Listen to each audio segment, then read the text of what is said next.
Hello everyone, and welcome to another episode of the Tombstone Tourist. Today, I'm in Mount Olivet Cemetery in Frederick, Maryland. And we're going to be visiting the grave of the man who wrote the poem that became our national anthem. Just inside the cemetery gates, we see this magnificent monument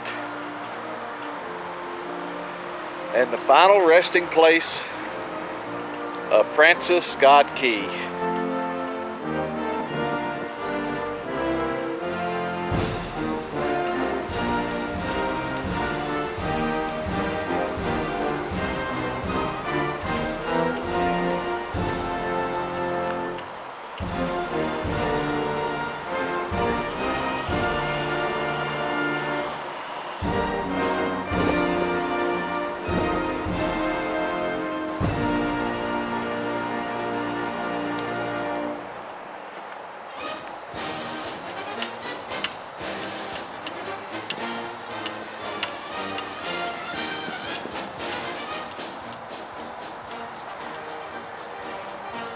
And this storyboard here at the final resting place of Francis Scott Key details the history of the poem that has become our national anthem.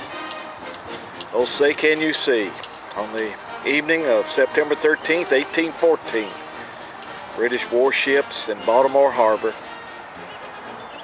threatened the sovereignty of the United States. They had already burned Washington, D.C., and they had bombarded Fort McHenry. And the fate of our new nation was uncertain. Francis Scott Key, a native of Frederick County, saw the battle from behind enemy lines. He was on a warship in Baltimore Harbor. Through the night and into the morning, the fighting raged on. The flag that Key saw at dawn was a large American flag that flew over Fort McHenry. The emotion of seeing the flag of the United States, of our new nation, moved Key to write the Star-Spangled Banner.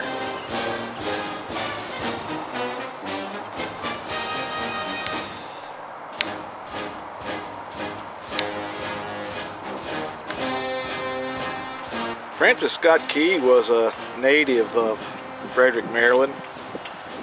He grew up and his boyhood home was not far from here.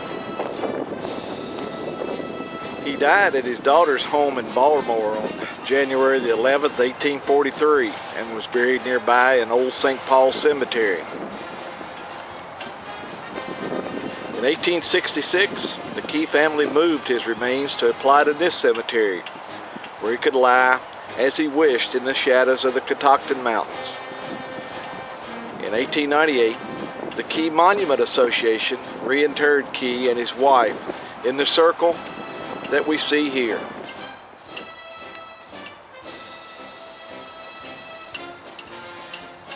The money for this monument was raised by the Francis Scott Key Monument Association and was dedicated in 1898. Francis Scott Key, his wife Mary, and one of their 11 children are resting beneath the monument.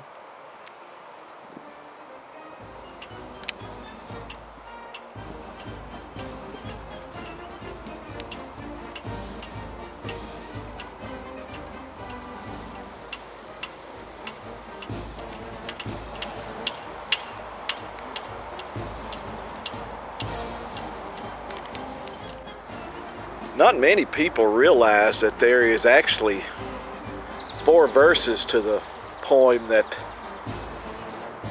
Key wrote on that night in Baltimore Harbor. But only the first verse became our national anthem.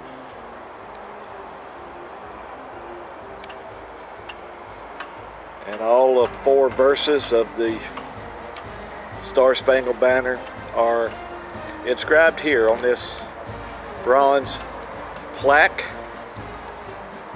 at his grave.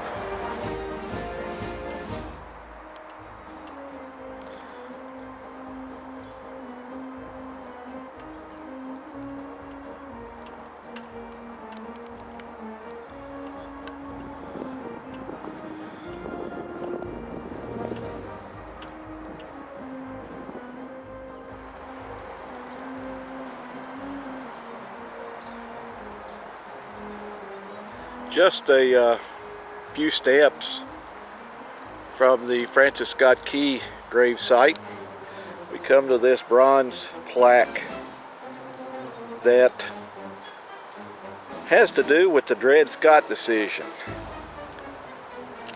And if you're not familiar with Dred Scott, Dred and his wife Harriet were slaves in Missouri, and they sued the United States government for their freedom. And a Chief Justice by the name of Roger Taney issued the ruling of the United States Supreme Court that said that slaves were not citizens of the United States and could not sue the United States government. And this plaque deals with that decision, and right next to it we see a bust of Chief Justice Roger Brooke Taney. And the plaque beneath the bust reads his accomplishments. Chief Justice of the United States, 1836 to 1864. Secretary of the Treasury, 1833 to 1834. Attorney General of the United States, 1831 to 1833. Attorney General of Maryland, 1824 to 1831. Citizen of Frederick and lawyer in practice in Frederick County, 1801 to 1823. Born in Calvert County on March the 17th, 1777, and died in Washington, D.C. on October the 12th, 1864. Chief Justice Taney is buried in St. John's Catholic Cemetery here in Frederick, just a few miles from where we are today.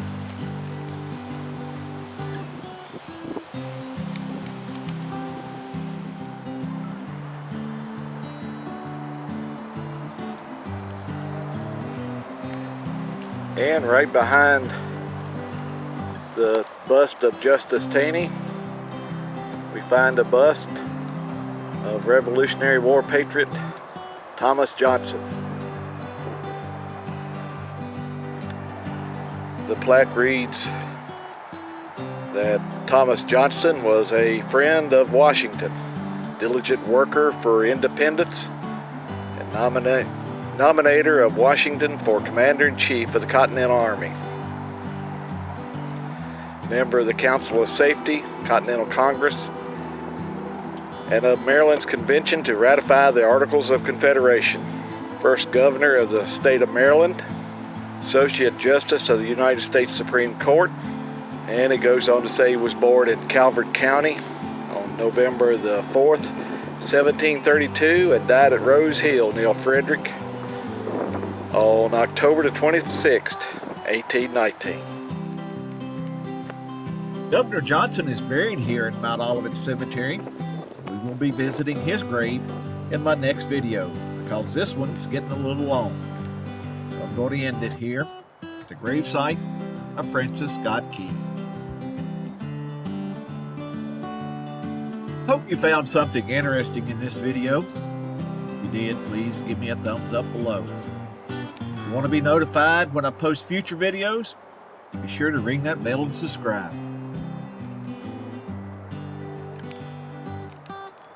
Finally, I want to thank once again each and every one of you who've taken the time to watch my videos and have taken the time to comment and subscribe. I do really appreciate your support. So until next time, remember, life is a wonderful journey. Please take time to enjoy it. And I'll see you down the road. So long, everyone.